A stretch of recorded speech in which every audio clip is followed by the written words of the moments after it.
3월 8일 오늘의 말씀은 시편 58편 1절에서 11절입니다. 통치자들아, 너희가 정의를 말해야 하거늘 어찌 잠잠하냐. 인자들아, 너희가 올바르게 판결해야 하거늘 어찌 잠잠하냐. 아직도 너희가 중심의 악을 행하며 땅에서 너희 손으로 폭력을 달아주는도다. 악인은 모태에서부터 멀어졌으며 나면서부터 곁길로 나아가 거짓을 말하는도다. 그들의 독은 뱀의 독 같으며 그들은 귀를 막은 귀머거리 독사 같으니 술사에 홀리는 소리도 듣지 않고 능숙한 술객의 요술도 따르지 아니하는 독사로다. 하나님이여, 그들의 입에서 이를 꺾으소서. 여호와여, 젊은 사자의 어금니를 꺾어내시며 그들이 급히 흐르는 물같이 사라지게 하시며 겨누는 화살이 꺾임 같게 하시며 소멸하여 가는 달팽이 같게 하시며 만삭되지 못하여 출생한 아이가 햇빛을 보지 못함 같게 하소서. 가시나무 불이 가마를 뜨겁게 하기 전에 생나무든지 불 붙는 나무든지 강한 바람으로 휩쓸려 가게 하소서. 의인이 악인의 보복당함을 보고 기뻐하며 그의 발을 악인의 피에 씻으리로다.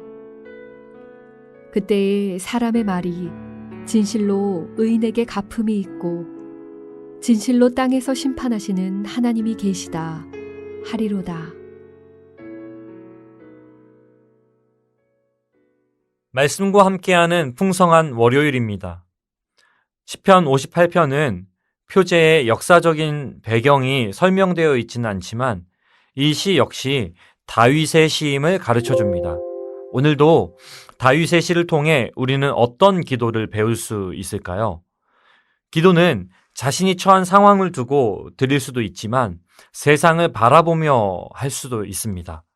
58편에서 다윗이 드리는 기도를 보면 시인이 구체적으로 어떤 상황에 처해 있는지 알 수는 없습니다. 하지만 시인의 질문과 간구를 통해서 어떤 기도를 드리고 있는지 알 수 있습니다. 1절을 보면 통치자들아, 너희 정의를 말해야 하거늘 어찌 잠잠하냐. 인자들아, 너희가 올바르게 판결해야 하거늘 어찌 잠잠하느냐. 정의와 올바른 판결에 대해 어찌 잠잠하냐라는 질문을 2번 반복합니다. 이 질문에는 정의가 당연히 행해져야 한다는 의미가 담겨 있습니다. 하나님께서 다스리시는 세상은 그렇습니다. 하나님의 정의가 당연히 행해져야 합니다. 하지만 이 시를 쓰고 있는, 이 기도를 드리고 있는 다윗이 마주하는 현실은 그렇지 않았던 것 같습니다. 2절에서 5절의 말씀을 통해서 통치자들이 악을 행하고 악을 행하면서도 거리낌이나 돌이킴 없이 질주하고 있다라는 것을 확인할 수 있습니다. 악이 득세하고 악순환이 반복되는 세상의 모습을 다윗은 하나님께 아뢰이고 있습니다. 하나님의 올바른 통치가 행해지길 기도하고 있습니다. 우리는 세상의 현실과 현상을 보면서 하나님께 기도해야 할 책임이 있습니다. 하나님께서 우리에게 청지기직을 주셨기 때문입니다. 6절에서 9절을 보면 다윗은 정의를 행하지 못하고 악을 행하며 악한 길로 가는 통치자들에 대한 심판을 구하고 있습니다. 이 땅에 하나님의 올바른 통치가 행해지고 하나님의 정의가 드러나길 기도합니다. 정의가 사라지고 악이 득세하는 현실은 마치 하나님께서 계시지 않는 것처럼 느껴지게 만들기도 합니다. 그래서 다윗은 답답함을 느끼고 있었던 것 같습니다. 11절을 보면 그때에 사람의 말이 진실로 의인에게 갚음이 있고 진실로 땅에서는 심판하시는 하나님이 계시다 하리로다. 정의가 행해지면 사람들이 하나님께서 계신다고 인정하게 될 것이라며 이 기도가 끝이 납니다. 다윗의 기도를 통해 우리의 기도가 개인적인 차원에 머무르지 않아야 함을 우리는 깨닫게 됩니다. 이 땅의 회복을 위하여 그리고 하나님의 정의가 구현되길 기도하는 그런 하루가 되길 원합니다. 기도하겠습니다. 하나님 아버지, 이 땅 가운데 하나님의 정의가 행해지길 원합니다. 우리의 기도가 개인적인 차원에 머무는 것이 아닌 이 땅의 현실에 아파하며 회복을 위한 그런 기도가 되기를 원합니다. 우리 기도의 지경을 넓혀 주시옵소서. 예수님의 이름으로 기도드립니다. 아멘. 나는 죽었습니다. 제가 주인이 아니고 예수님이 저의 주인이십니다.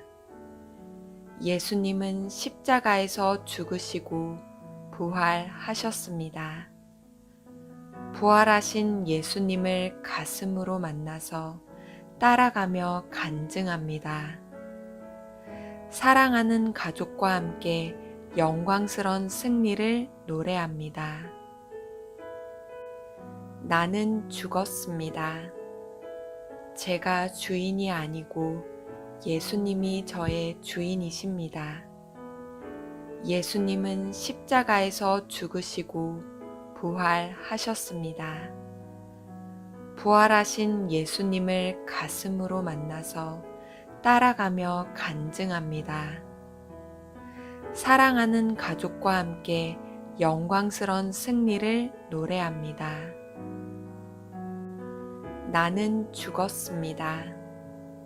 제가 주인이 아니고 예수님이 저의 주인이십니다.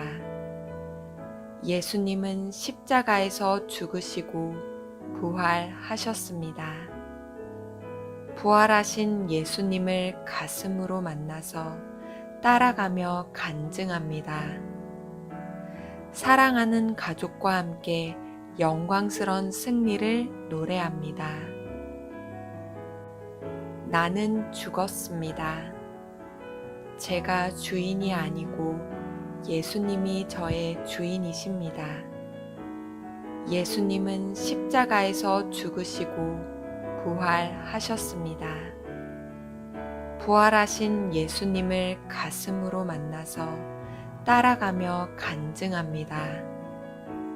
사랑하는 가족과 함께 영광스런 승리를 노래합니다.